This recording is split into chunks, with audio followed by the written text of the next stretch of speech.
はい、どうも皆さんこんにちは、タッピーです。引き続きね、パート6ですね、今。引き続き腹筋タイムが続いていますが、これできるでしょうかね。ちょっと心配になってくるけど、皆さんも応援してください。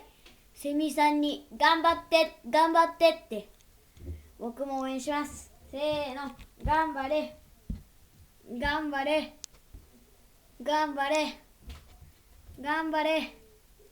頑張ってくれ。諦めないで。まだだ。頑張れ。この腹筋タイムをずっと見るしかないのか。果たして出ることはできるのか、このセミ。心配になってくるが応援するしかできない。手伝うことは不可能だ。こんな高さ、天井にぶら下がっているんだから不可能に決まっているっていう感じですね。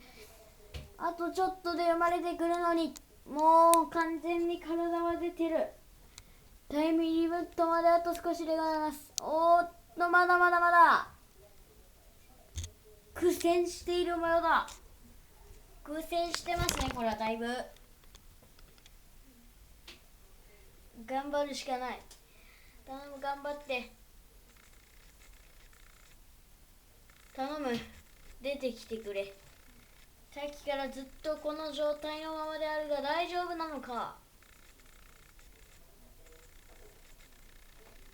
果たしてこれは出ることができるのか。頑張れ。頑張れと言った瞬間に腹筋を始める。頼む。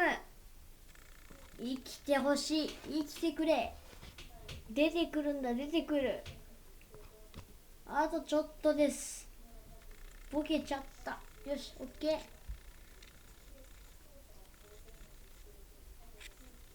これは結構難しい。なかなかなのかなという感じでございます。これで6は終わりですかね。これでまた、お会いしましょう。パート7で。そしてチャンネル登録、高評価よろしくお願いします。またパート6で会いましょう。さようなら。バイバーイ。